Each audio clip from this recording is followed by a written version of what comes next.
Well, welcome to the Startup Espresso. I'm Hall T. Martin, the host of the show, where we talk about raising funding for your startup and the time it takes to have an espresso. I hope you enjoy this episode.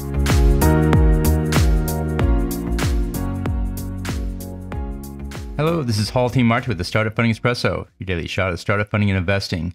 Founders often want to compress their fundraise into one round for the sake of efficiency. While this may sound like a good idea, it's actually an expensive one to the founder. Raising too much money in the early stages will cost the founder an equity dilution. The valuation of the startup is low at the beginning and will rise with more products built and revenue generated.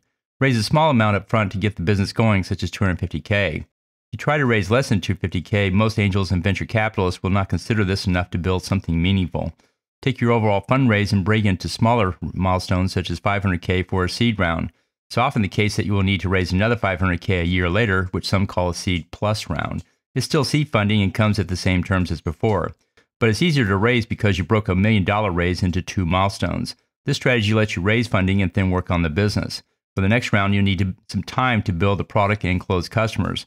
A rule of thumb is it takes 1 year to raise $1 million. A $500K raise will come in closer to half a year. When you raise funding, it should be a full-time job.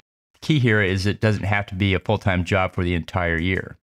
Thank you for joining us for the Startup Funding Espresso, where we help startups and investors connect for funding. Let's go start hustling today.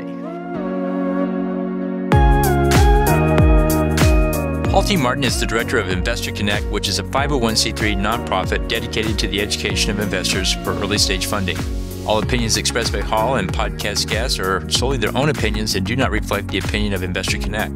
This podcast is for informational purposes only and should not be relied upon as a basis for investment decisions.